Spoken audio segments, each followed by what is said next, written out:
இது நான் டைரெக்டாக ஆடியன்ஸ் கிட்ட பேசுகிற மாதிரி நினச்சிக்கிட்டு பேசுகிறேன். இது என்னுடைய பர்சனல் இன்டர்வியூவாக இதை நீங்கள் எடுத்துக்கணும். சினிமாவுக்கும் இதுக்கும் சம்பந்தம் கிடையாது. இது எதுனாலையும் கிடையாது. இது ஆச்சு அதுனாச்சு அதனால் வந்து பேசுகிறேன் அப்படிலாம் கிடையாது. இத்தனை நாள் நான் பேசாமல் இருந்ததே ரொம்ப முட்டாள்தனமாக நான் வந்து ஃபீல் பண்ணுறேன். ஏன்னா ரவி மோகன், ஜெயம் ரவி அவர் ரொம்ப சாஃப்ட்டு. அவர்கிட்ட எது சொன்னாலும் அவர் கேட்டுப்பார், புரிஞ்சுப்பார், அவர் விட்டு கொடுத்துருவார். எஸ், அதுதான் என் கேரக்டர்.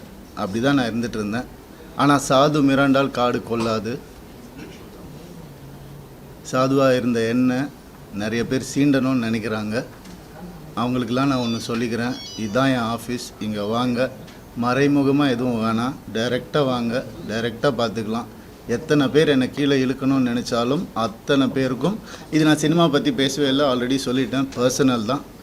அத்தனை பேருக்கும் நான் ரெடியாக இருக்கேன். என்னை எப்பெல்லாம் ஆசைப்படும் போதெல்லாம் பஞ்சிங் பேக்காக யூஸ் பண்ணணும்னு நினச்சவங்க எல்லோரும் இப்போ வாங்க. கராத்தே பாபு மாதிரி தான் நான் கிக் அடிக்க போகிறேன். ரெடியாக இருக்கிறேன் நான். ஸோ முதல்ல நான் சொல்ல வேண்டியது என்னென்னா, என் படம் இனிமேல் ஸ்க்ரீனில் ரிலீஸ் ஆகாது. என் டைவர்ஸ் கிடைக்கிற வரைக்கும் நான் நடிக்க போகிறது கிடையாது. ஏன்னா என்னால் நடிக்க முடியல. எனக்கு நடந்த அவமானங்கள், தேவையில்லாத அவமானங்கள் என்னால் தாங்க முடியலை. அதனால் என் டைவர்ஸ் கிடைக்கிற வரைக்கும், என்னை சீண்டி பார்க்கணுன்னு நினைக்கிற வரைக்கும் எல்லாருக்கும் இங்கே தான் இருப்பேன். வாங்க, சீண்டி பாருங்கள். இனிமேல் சாது கிடையாது நான். அதனால் என்ன நடக்குதோ பார்த்துக்கலாம். மற்ற விஷயங்கள், என் வேலை விஷயங்கள், அதை எப்படி சரி பண்ணணும் என்னன்றதை நான் பார்த்துப்பேன். இவ்வளோ நாள் என் கூட நின்ன உங்கள் எல்லாருக்கும் ரொம்ப ரொம்ப நன்றி.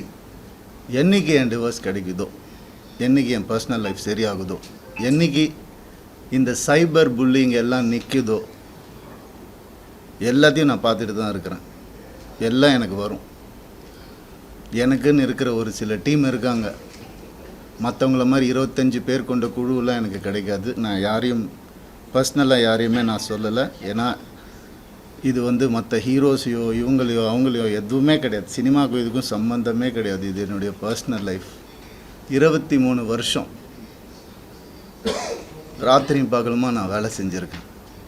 95% of my movies are successful. இதெல்லாம் நானே சொல்லிக்கணும்னு நினைக்கும் போது எனக்கு கொஞ்சம் கேவலமாக தான் இருக்குது. இருந்தாலும் கேவலப்படுத்துகிறவங்க முன்னாடி அதை சொல்லி காட்டுறதுல தப்பே கிடையாது.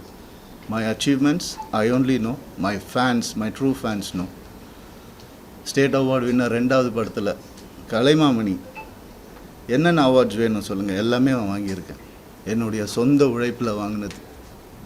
எங்கள் அப்பாவும் எங்கள் அண்ணனும் நடுவில் 4 வருஷம் வேலையே செய்யலை. இதெல்லாம் நான் வந்துட்டு நான் யங் ஏஜில் சொல்கிறேன். எவ்ரி டே காலைல எழுந்துச்சு நான் ஷூட்டிங் போயிருக்கேன் என் குடும்பத்தை காப்பாற்றுறதுக்காக. என் குடும்பம் தான் எனக்கு எல்லாமே. அவங்கள ஏதாவது சொன்னாலோ சீண்டணும்னு நினச்சாலோ நான் சும்மா இருக்க மாட்டேன். இனிமேல் என்ன நினச்சிட்ருக்காங்க? சும்மா இருந்துருவான், குவாய்ட்டாக இருந்துருவான், அவன் எல்லாம் பண்ணிக்கலான்னு நினைக்கிறாங்களா? சொல்லட்டுமா என் நியாயத்தை? இத்தனை நாள் நான் பேசாமல் இருந்தது என்னோட தப்பு. சரி விட்டுருங்க, போடுறோம், பார்க்கலாம். பொம்பளை இது அது. என்னங்க பொம்பளை? என்ன ஆம்பளை பொம்பளை? என்ன ஃபெமினிசம்? ஃபெமினிசம்னா என்னன்னு தெரியுமா யாருக்காவது? ரேப்புக்கு அகைன்ஸ்டாக படம் எடுத்தவன்னா படம் ஓடுமா இல்லையான்னு தெரியாது. இதை எப்படி எடுக்கணும்னு யாருக்கும் தெரியாது. கண்டிப்பாக தேவைன்னு சொல்லி அந்த படத்தை நான் எடுத்தேன். கஷ்டப்பட்டு பண்ணது நான். பெண்களுக்கு உரிமை இருக்கணும்னு சொன்னது நான் என் படங்களில். என்ன சொல்கிறீங்களா பெண்களை பற்றி தெரியாதுன்னு? எனக்கு எங்கள் அம்மா என்ன அப்படி வளர்க்கலை. பேராண்மை படத்தில் நான் சொன்ன டயலாக் எல்லாருக்கும் இன்னைக்கு வரைக்கும் சொல்லிட்டு இருக்காங்க. பெண்கள் மிகப்பெரிய சக்தி, அதை தேவையில்லாமல் வீணடிக்கக்கூடாதுன்னு நினைக்கிறேன். நான் சொன்னேன். ஏன் 14 வருஷம் இருந்தேனே நான் என்னோட எக்ஸ் லைஃப்பில். அப்போல்லாம் சொல்லி அவர் கடவுள், அவர் திட்டினதே கிடையாது, நான் தான் திட்டுவேன். எல்லா இன்டர்வியூ இருக்குது, எல்லா எவிடன்ஸும் வருது, நிறையா இருக்குது. 2 வருஷம் நான் குவைட்டாக இருந்தது உண்மை ஜெயிக்கணும். சத்தியம் நிலநாட்டணுன்ற ஒரே காரணத்துக்காக தான் நான் குவைட்டாக இருந்தேன். எல்லாம் வருது. உங்களுக்கு சர்ப்ரைஸ் வெயிட்டிங்ஸ் இல்லதெல்லாம் வெயிட் பண்ணுங்க. கொஞ்சம் எனக்காக பொறுமையாக இருங்க. அதான் ஃபெமினிசம். என்ன நினச்சிட்டு இருக்கீங்க ஃபெமினிசம்னா? நான் யார்? நானும் ஃபெமினிஸ்ட் தாங்க. எப்படிங்க என் குடும்பத்தையே நான் அகேன்ஸ்டாக எப்படிங்க பேசுவேன்? 14 வருஷம் பேசலையே, பொறுத்துக்கிட்டேனே. என் பிள்ளைங்களை பார்க்க விட மாட்டாங்க. என்னோட லைஃப்ஸ் ஹாப்பியஸ்ட் டேன்னு நான் ட்வீட் பண்ண அவனும் நானும் சேர்ந்து டிக் டிக் டிக் படம் நடிக்கும் போது என் பிள்ளைங்க நான் எப்படிங்க விடுவேன்? கேட்டுட்டே இருப்பீங்களா? இப்படிதான் 50 லட்சம் ரூபா தெரியுமா? 2 பேர் ஸ்கூல் ஃபீஸ். எத்தனை வருஷம் நான் அதை கட்டி பார்த்துட்டு இருக்கேன். அவங்களுக்கு நல்ல லைஃப் கிடைக்கணும்னு. குழந்தைங்க பத்தி என் பாசத்தை பத்தி பேசாதீங்க. உங்க யாருக்கும் எதுவுமே தெரியாது. டெய்லி நைட்டு உட்காந்து அவன் செஸ் கற்றுக்கிறான். என் சின்ன பையன் டெய்லி உட்காந்து விளையாடுவான். நான் அவன்கிட்ட தோத்து போவேன். நான் என்ன சொல்றீங்களா? குழந்தைங்க மேல அன்பு இல்லைன்னு பார்க்க விட மாட்டாங்க. போன் கான்ஃபிஸ்கேட் பண்ணி வச்சிருக்காங்க. ஸ்கூலுக்கு பாடி கார்டு அனுப்புறாங்க. என் பசங்க பார்க்கணும் இந்த வீடியோவை. தெரிச்சு தானே ஓடி வந்தேன் நான். அந்த லைஃப் பிடிக்கலன்னு இத்தனை நாள் இருந்தால அப்பெல்லாம் தெரியலையா? நான் அப்பெல்லாம் பார்த்துக்கல. எவ்வளவு கோடியில வீடு என்ன கேளுங்க போய் வெளியில. ஈஸியாரே சொல்லும். யாருக்காக? எல்லாம் அவங்களுக்காக தான் நான் பண்ண. இருக்கும் போது பார்த்துக்க முடியல. நான் இல்லாதப்ப மூடிட்டு இருக்கணும். ஒரு குழுவை அமைச்சு இவங்களை இப்படி காசு கொடுத்து இவங்கள அப்படி எனக்கு தெரியாத அதெல்லாம் பண்றதுக்கு பிறந்து வளர்ந்தவன் சொல்லி கொடுத்ததே நான் தான். ஏன் தெரியுமா? நான் திரும்பி வந்தேன் 6 மாசம் நான் காணாம போயிருந்தேன். வேணாம் தேங்க்யூ. இது ஃபெமினிசம். என்கிட்ட கேட்குறாங்க எப்படி அவன் வரான் பார்த்துடலாம் ஷூட்டிங்க்குன்னு. ப்ரொடியூசர் ஆகினதே நான். என்கிட்ட கேட்குறாங்க யாராவது பார்த்துருக்கீங்களா? குடும்பமா ஒரு எக்ஸ் குடும்பம் வந்து இன்டர்வியூவில் வர்றது யாராவது பார்த்துருக்கீங்களா? எனக்கே தெரியாது. சர்ப்ரைஸ் தான். வந்து ஏன் மாப்பிள்ள, ஏன் இது, ஏன் அது, எதுக்கு? நான் பாட்டுக்கு தானே இருந்தேன். அப்படியே போயிருக்கலாமே. எதுக்கு சுரண்டி ரத்தம் வர்ற அளவுக்கு உயிர் போகிற அளவுக்கு சுரண்டுனா என்னங்க பண்ணுறது ஒரு மனுஷன்? எனக்கு இப்படிலாம் பேச தெரியாதா?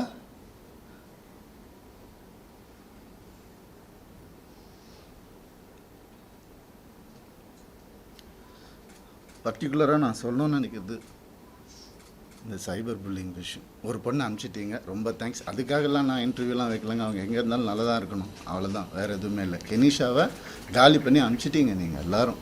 சைபர் புல்லிங் உங்களெல்லாம் நான் சும்மாவே விட போகிறதில்ல. என் அண்ணனுக்கு நடந்ததுனால, தம்பிக்கு நடந்ததுனால நான் இதான் பண்ணுவேன். ஏன்னா நான் யாருன்னு தெரிஞ்சவங்க சில பேர் மட்டும்தான். நான் உண்மையாக யாருன்னு தெரிஞ்சவங்க எனக்கு சப்போர்ட் பண்ணுறவங்க. எந்த ஹீரோவாது இன்னொரு ஹீரோவை பற்றி சொல்லுவானா அவன் மனசால் கூட யாருக்கும் கெடுதல் நினைக்க மாட்டான். என் கார்த்தி சொன்னான். நான் யார் பேரையும் எடுக்க விரும்பலை. நண்பன் பிரபுதேவா சார் சொன்னார், ஐசிர் சார் காப்பாற்றினார் எனக்கு. கொஞ்ச நாள் வீட்டை விட்டு நான் எதுவுமே இல்லாமல் வந்தவன் நான். இப்போ நான் வாடகை வீட்டில் இருக்கிறேன். அவங்க எல்லாம் நல்லா இருக்காங்க. நான் கோடிக்கணக்கான காட்டின வீட்டில் நல்லா தான் இருக்கேன். எனக்கு தெரியாதா வெளியே போன்னு சொல்லி எவ்வளோ நேரம் ஆகும் எனக்கு? என்னங்க இதெல்லாம்? ஒரு மனுஷனை நிம்மதியாக வேலை செய்ய விடாட்டி எப்படிங்க?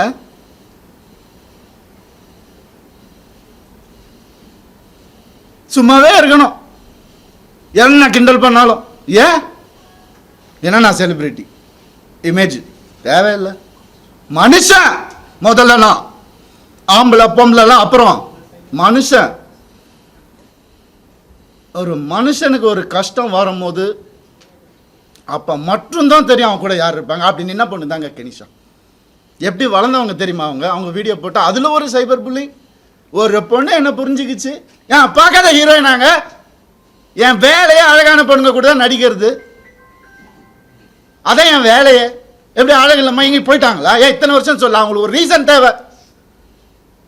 எதுக்கு போகிறான்னு தெரியக்கூடாது. இதை புடி பாடு, எவிடன்ஸ் கிரியேட் பண்ணு, இது பண்ணு, இன்வெஸ்டிகேட்டிங் ஆஃபீஸரை கூப்பிடு. வரும், எல்லா ப்ரூஃப் வருது, எல்லாம் வரும், ஒவ்வொன்றா வெளியே வரும். அவங்க குடும்பத்திலிருந்தே வரும். அவங்க குடும்பத்துலேருந்தே நிறைய பேர் என்கிட்ட கான்டாக்ட் பண்ண, உனக்கு எதா வேணும் நான் சொன்ன, நான் வந்து வாயை பொத்திக்கிட்டு வேண்டாம், தேவையில்லை, நான் ஹேண்டில் பண்ணிக்கிறேன். ஒரு நாளில் என் டைவர்ஸை நான் முடிச்சிருப்பேன். நான் பசங்கன்றதுக்கு ஒரு காலந்த வாயை மூட்டு இருந்தேன். நான் என்னெல்லாம் அந்த போய் கேட்டு பாருங்க, அந்த வீட்டில் என்னெல்லாம் நடந்திருக்குன்னு ஊருக்கே தெரியும். அந்த வீட்டில் என்னெல்லாம் நடந்திருக்குன்னு எங்கள் அப்பா அம்மா கையெடுத்து காலில் ஊந்து கேட்டாங்க. என்ன வேணாம்ப்பா அந்த குடும்பம்னு சொன்னாங்க. எனக்கு அச்சதை போடும் போதே இப்படி தான் போட்டாங்க, நாசமாக போன்னு தான் போட்டாங்க மேலே.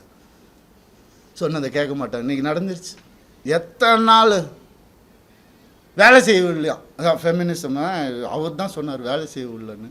சரி, ஏன்னா அப்பா அம்மா வந்துட்டு வேலையெல்லாம் எதுக்குப்பா நீ தான் சம்பாதிக்கிற அப்படிலாம் சொன்னாங்க. சரி, வீட்டை விட்டு வெளியே வந்துட்டோம். அப்போயாவது கேட்க வேண்டியது என்ன? ஃபெமினிஸ்ட் இருந்தால் என்ன பண்ணணும்? நான் போவேன் வேலைக்குன்னு சொல்லியிருக்கணும்ல.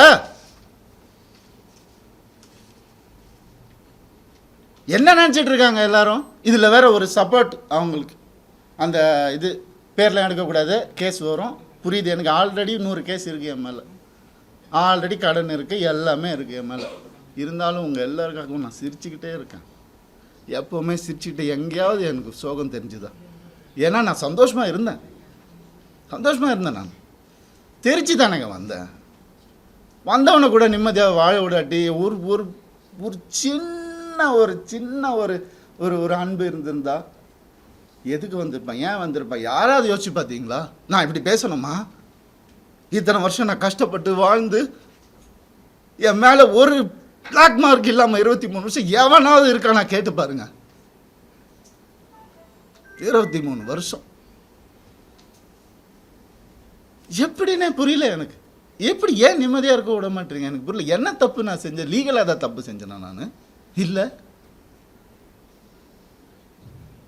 எப்படி இவ்வளோ 45 வயசில் எப்படிங்க அந்த அழகு பின்னாடி ஓடுற? என்னங்க பேசுகிறீங்க? அழகான ஹீரோயின்ஸ் கூட நடிகர் தாங்க என் வேலையை. அப்போல்லாம் போடாத, இப்போ ஏங்க ஓடணும்? ஒரு ரீசன்.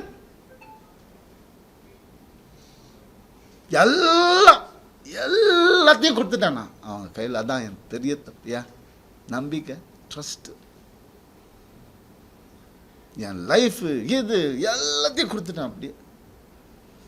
எனக்கு ஒரு அக்கௌண்ட் கூட கிடையாது என் பேரில், தெரியுமா உங்களுக்குலாம்? ஒரே அக்கௌண்ட் தான் எனக்கு இருந்துச்சு, ஜாயிண்ட் அக்கௌண்ட், எக்ஸ் ஃபேமிலியோட. எங்கே சொன்னாலும் ஸ்வைப் பண்ணாலும் உடனே போய் என்ன எதுனா இல்லை, என்ன ஏன் இவ்வளோ, நான் தானே சம்பாதிக்கணும்.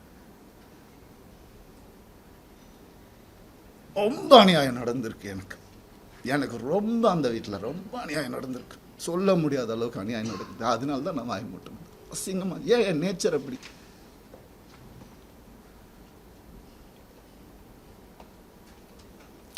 இல்லைங்க. எப்படி வந்து ஒரு ஒரு ஒரு டீமை அமைச்சு ஒருத்தனை எப்படி காலி பண்ணலாம்? நான் உயிரோடு இருக்கக்கூடாது அவங்களுக்கு. மேக்சிமம் அதுதான் நடந்துடும், கண்டிப்பாக நடக்கும் இது. ஆனால் நான் எல்லாரையும் முடிச்சுட்டு தான் நான் போவேன். சந்தோஷமாக போவேன், சிரிச்சிட்டே தான் போவேன். ஆல்ரெடி எல்லாம் ஸ்டார்ட் ஆயிடுச்சு. ஃபோக்கஸ் பண்ணிக்கோங்க. I started hurting myself. என் குழந்தைங்கள என்னை பார்க்க விடல. I started hurting myself. தான் இந்த கை பார்த்துக்கோங்க, நார்மலாக தான் இருக்கு. இதுதான் நடக்கும். அதான் உங்களுக்கு வேணும். I gave in to every thing, not any more. வர சொல்லுங்க, மொத்த ப்ரூஃபும் இருக்கு என்கிட்ட. வர சொல்லுங்க தேடி. என்ன வேணால் நடக்கட்டும். சாரிங்க, நான் நடிக்க மாட்டேன். ஸ்க்ரீனில் எப்போ என் படம் வரும் எனக்கே தெரியாது. எனக்கு சப்போர்ட் பண்ணுறவங்க சப்போர்ட் பண்ணிட்டு தான் இருக்காங்க. அதனால் உங்கள் எல்லாரையும் சாரி சொல்லிக்கிறேன். தயவு செஞ்சு வேண்டி கேட்டுக்கிறேன், என்னோடய இந்த டெசிஷனை அப்படியே விட்டுருங்க. என்னால் வேலை செய்ய முடியல. நான் என் பர்சனல் லைஃப்பை க்ளீன் பண்ணிவிட்டு எனக்கு என்ன இமேஜ் இருந்ததோ அதை நான் காப்பாற்றிக்கிட்டு நான் கண்டிப்பாக திரும்பி வருவேன். அது கடவுள் கையில் இருக்குது. இது எவ்வளோ சீக்கிரம் முடியுமோ நான் சீக்கிரமாக முடிச்சிடுறேன்.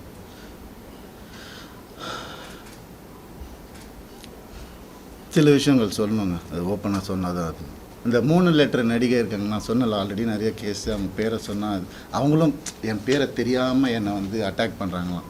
இட்லி நடிகை, அதையும் சொல்லிடுறேன் நான். 3 பேர் ஹீரோஸ் என்கிட்ட, பெரிய ஹீரோஸ், அவங்க ஜென்ரேஷன் ஹீரோஸ் வந்து என் குடும்பத்தை கெடுக்க வந்த இவாவை அசிங்கமான வார்த்தையில் சொன்னாங்க. நாசமாக போயிருக்கும். 3 பேரோட வாழ்க்கையை கெடுக்கிறதுக்கு ரெடியாக இருந்த அந்த ஒரு பொம்பளை என் லைஃப் பற்றி பேசுகிறாங்க. ஆனால் வேறு ஏதாவது பிரச்சனை வந்து அப்படியே நான் ஃபெமினிஸ்ட், நான் இப்படி ஆகிடுவேன். என்ன ட்ராமா இதெல்லாம்? உனக்கெல்லாம் ஏதாவது துப்பு இருக்கா என்னை பற்றி பேசுறதுக்கு?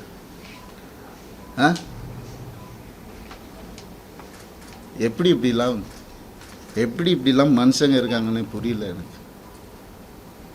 நான் யார், நீ யார்? பர்சனல் லெவலில் டச் பண்ணது. என்னோட நல்லா நடிப்பியா, நடிச்சுக்கோ. ஐயோ காலில் நானே உழுறேன். அவார்டு வாங்குற வாங்கிக்கோ. பர்சனல் லைஃப்பில் மனுஷன் இவன் தப்பான மனுஷன் அதாவது பேசின நீ இன்னொரு தடவை உனக்கு என்ன அறிகதை இருக்குது பேசுறதுக்கு? நீ என்ன பெத்தியா எல்லாரையும் வந்து?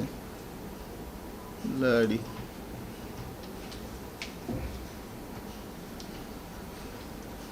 தண்ணி கொடுங்கப்பா.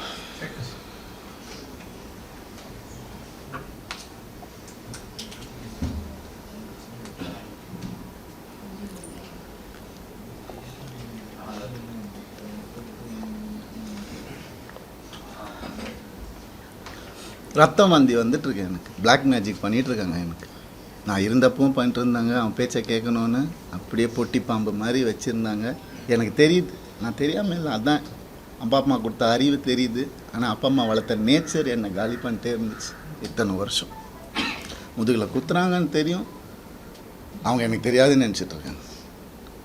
எவ்வளோ நாள் நானும் மாறிடுவாங்க, கடவுளை வேண்டிக்கிறேன், இப்படி ஆகிடும். நான் என்ன தான் பண்ணுறேன்? வேலைக்கு போகிறேன், வரேன். ஒரு நிம்மதி இல்லைன்னா என்ன பண்ணுறேன்? ஒரு மரியாதை இல்லைன்னா என்ன பண்ணுறது வீட்டில்? அவ்வளோதானே கேட்குறேன் நான். பேசிக் தானே கேட்குறேன். இதில் என்ன ஆம்பளை பொம்பளை எனக்கு புரியல. சீக்கிரம் குத்துங்க, வாங்கிக்கிறேன் நான். அப்படி தான் இருந்தேன் இத்தனை நாள். வேலைக்கு போயிடுறேன் நான். ஏன் இப்போ நான் வெளியே போய்ட்டு யார் கூடயோ போனது தான் உங்களுக்குலாம் தெரியும். அதுக்கு முன்னாடி நான் 2 வருஷம் ஹோட்டலில் அங்கே இங்கே தங்கினதெல்லாம் உங்களுக்கு தெரியாது. இல்லை, யாருக்கும் தெரியாது. ஏன்னா நான் சொல்லலை. 4 வருஷம் இன்னையோட 4 வருஷமாக எனக்கும் சம்மந்தம் இல்லை. இப்போ நடந்தது தான் அவங்க எல்லாருக்கும் தேவை. அதை தான் அப்படியே ஜோடித்து இப்படி பண்ணி கிளாசிக் வச்சுருப்பாங்க நிறையா. ஏஐயில் க்ரியேட் பண்ணி எவிடன்ஸ் எனக்கு தெரியாது, அது ரியல் எவிடன்ஸே எடுத்துகிட்டு வராங்க. எனக்காக பேசுகிறவங்களும் இருக்காங்க. இதெல்லாம் தப்பு. ஒருத்தரோட வாழ்க்கையில் விளையாடக்கூடாது, ஒருத்தரோட இமேஜில் விளையாடக்கூடாது. என்ன நடந்துச்சு உங்களுக்கு எப்படி தெரியும்? இப்போ இருந்து பாருங்கள் 2 நாள் முடியுமா? இல்லை, இப்போ இருந்தவங்களுக்கு தானே தெரியும். நீங்கள் ஏன் பேசுகிறீங்க? Cyber bullying pricks. உங்களால் எத்தனை பேர் செத்து போயிருக்காங்கன்னு தெரியுமா உங்களுக்கு? எத்தனை பேர் சூசைட் பண்ணியிருக்காங்கன்னு தெரியுமா உங்களுக்கு? நான் போயிடுவேன், உங்க எல்லாரையும் எடுத்துட்டு தான் போவேன் நான். பிளடி குழந்தைங்கள்ல இருந்து டீனேஜர்ஸ்ல இருந்து உங்களால செத்து போயிட்டு இருக்காங்க. Cyber bullying pricks. வெக்கமா இல்ல உங்களுக்கு எல்லாம்? என்ன நினைச்சிட்டு இருக்கீங்க?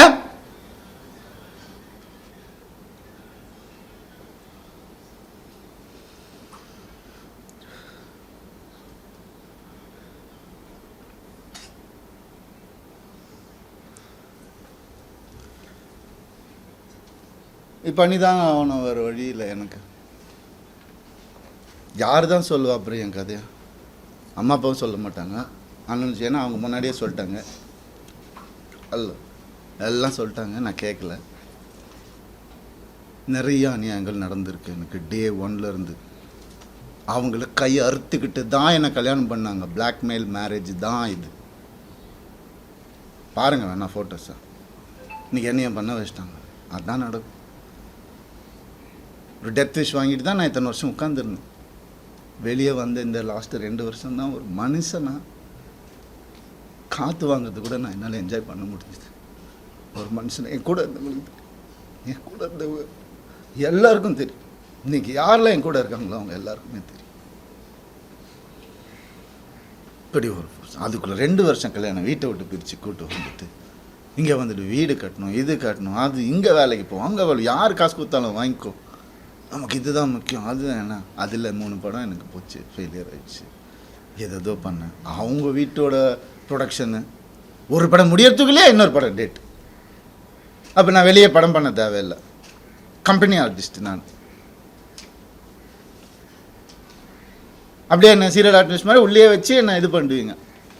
அதுலேருந்து நான் வெளியே வரக்கூடாது. நான் படித்த விஸ்காமுக்கும் நான் பார்த்த என்னுடைய ஃபிலிம் ஃபெஸ்டிவல்ஸும் ஒரு 5 ஃபிலிம் ஃபெஸ்டிவல் லைஃப்பில் நான் பார்த்துருக்குறேன். அந்த நாலேஜ் எல்லாம் வச்சு நான் எதுவும் க்ரியேட் பண்ணக்கூடாது. இதிலே அடங்கி இப்படியே இருக்கணும். அவங்களுக்கு பிடிக்கிற மாதிரி படங்கள், மாசா கமர்ஷியலாக.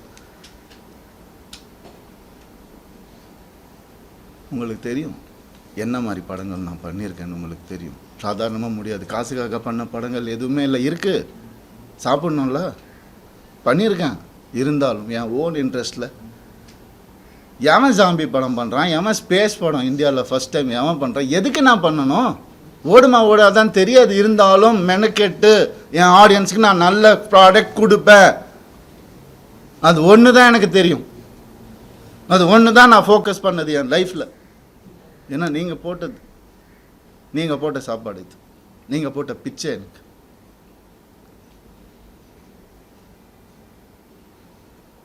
நான் ஏன் சைபர் புல்லிங்க்கு பிச்சை போடணும்? அவங்க ஃபாலோவர்ஸை நான் ஏன் டெவலப் பண்ணணும்? நான் பேச மாட்டேன். சிவன் குழந்தைன்னு நான் சொல்லுவேங்க.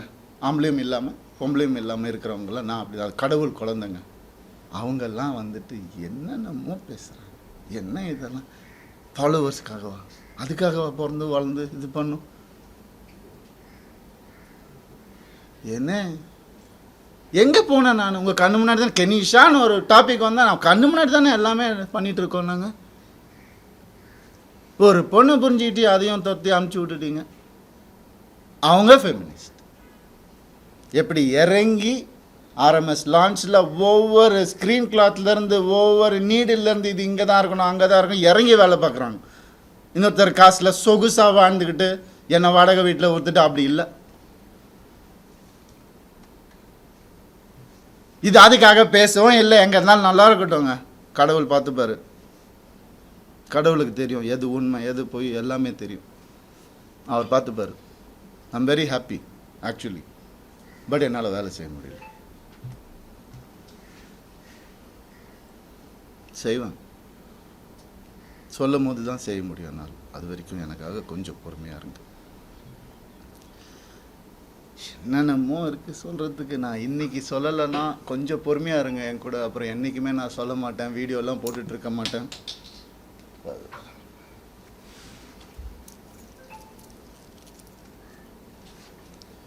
ஒரே ஒரு செகண்ட்.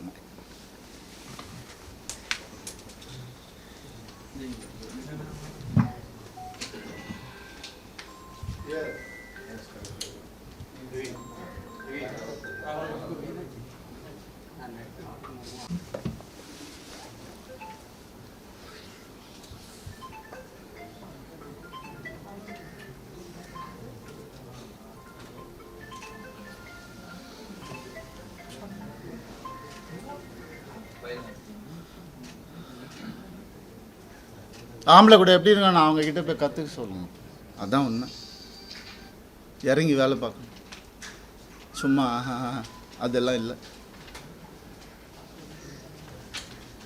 எத்தனை எலும்பு உடஞ்சிருக்கும் எனக்கு, எத்தனை ஷூட்டிங்கில் எவ்வளோ பிரச்சனை வந்திருக்கும் எனக்கு. உடம்பு சரியில்லாமல் போயிருக்கிறேன் நான் ஷூட்டிங்க்கு. 104 டிகிரிலெல்லாம் போயிருக்கிறேன். இதெல்லாம் நான் சொல்லணுமா? கேவலமாக தான் இருக்குது. இருந்தாலும் சொல்கிறேன். இதுக்கப்புறம் நான் எதுவுமே சொல்ல மாட்டேன். அப்படி கஷ்டப்பட்டு வந்தவங்க நான். வான் வித் சில்வர் ஸ்பூன்லாம் கிடையாது நீங்கள் நினைக்கிற மாதிரி. எங்கள் அப்பா வந்து நான் பிறந்தப்போ நான் ஓட்டு வீட்டில் தான் பிறந்தேன். ஃபியட் காரு அப்புறம் வாங்கினாங்க 1, அதுக்கப்புறம் அம்பாசிடர், அதுக்கப்புறம் மாருதி, அதுக்கப்புறம் ஹோண்டா. அப்படி தான் எங்கள் அப்பா கிட்ட போய் BMW வாங்கணும். நல்ல ஸ்டேஜில் இருக்கும்போது போய் கேட்டால் அவர் சொன்னார், 3 சீரீஸ் வாங்கினோன்னா 5 சீரீஸ் வாங்கிக்கோப்பா அப்படின்னு சொன்னார். இல்லைப்பா அது நம்ம பட்ஜெட் இல்லைப்பா. எவ்வளோ இருக்கும்? 55 லட்ச ரூபாப்பா. என்னடா சொல்கிற, ஒரு வண்டியாடா அப்படின்னு கேட்டவர் எங்கள் அப்பா. நாங்கள் அப்படி தான் வந்தோம். சொல்கிறாங்க கோடிக்கணக்கில் சொத்து இருக்குது. மாதம் 25,000 ரூபா மெடிசன் செலவுக்கு அவங்க குடும்பத்துக்கு நான் அனுப்பிச்சிட்டு இருந்தேன். எல்லாத்துக்கும் இருக்குது, ரெசிப்ட் இருக்குது, எல்லாமே இருக்குது. நான் அனுப்பிச்சிட்டு இருந்தேன். என்ன கேள்வி கேட்குறாங்க வந்து உட்கார வச்சு. இந்த நிலைமைக்கு தள்ளிட்டாங்க என்ன.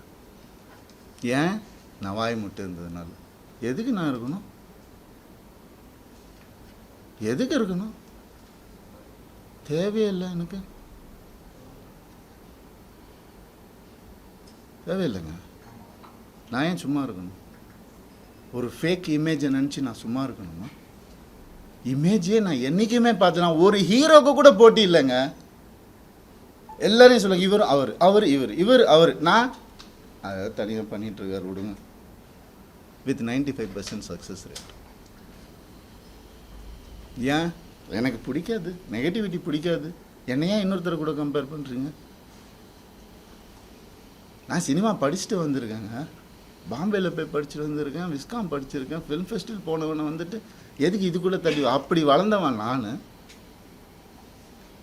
அதனால இவன் இதுக்கெல்லாம் போக மாட்டான், மீடியாக்கெல்லாம் பேச மாட்டான், வாயாடிச்சது இருப்பான், அவன் இமேஜ் முக்கியம். இமேஜ்னா என்ன தெரியுமாங்க? நீங்கள் இந்த சோஷியல் மீடியாவில் பார்க்குறது அதெல்லாம் இமேஜே கிடையாதுங்க. 23 வருஷம் இண்டஸ்ட்ரியிலேருந்து நான் சொல்கிறேன். இன்றைக்கி எனக்காக வந்திருக்காங்க பார்த்தீங்களா, சில பேர் வரப்போகிறாங்க, அவங்களையும் சேர்த்து தான் நான் சொல்கிறேன். இந்த உண்மையானவங்க கிட்ட இவனுக்காக என்ன வேணால் பண்ணலாம் அப்படின்ற ஒரு வார்த்தை தாங்க இமேஜ். அதை உடைக்க ட்ரை பண்ணுங்க, பார்க்கலாம் யாரால் முடியுதுன்னு. சினிமா பண்ணலன்னா கை கால் இருக்கு, நான் என்ன வேலை வேணால் பண்ணி பொழைச்சிப்பேன். டான்ஸ் கிளாஸ் எடுத்து பொழைச்சிப்பேன். நான் பரதநாட்டியம் தெரியுங்க எனக்கு, முறைப்படி அரங்கேற்றம் பண்ணுவேன். நான் எப்படியுமே பொழைச்சிக்கலாம். இதுக்கெல்லாம் ஆளாவே ஆளாதீங்க. ஆம்பளைங்களுக்கும் நான் சொல்கிறேன், இந்த மாதிரி லைஃப்பில் என்ன மாதிரி கஷ்டப்படுறவங்களுக்கும் நான் சொல்கிறேன், நான் நிற்பேன் உங்களுக்காக. என்ன அநியாயம் நடந்துட்டுருக்கு இந்த ஜென்ரேஷனில் எனக்கு தெரியும், நான் நிற்பேன். இன்னும் என்ன வேணால் வர சொல்லுங்க, இன்னும் 4 வீடியோ பண்ண நான் வந்துட்டு பலாத்காரம் பண்ண கூட அவங்கள சொல்லிக்க சொல்லுங்கள், என்ன வேணால் பண்ண சொல்லுங்கள். இது சுத்தமாக இருந்தால் போதும், அவ்வளோதான் நான் நினச்சி வாழ்கிறது என் லைஃப்பை. அப்படி தான் நான் வாழ்வேன் சாவர வரைக்கும்.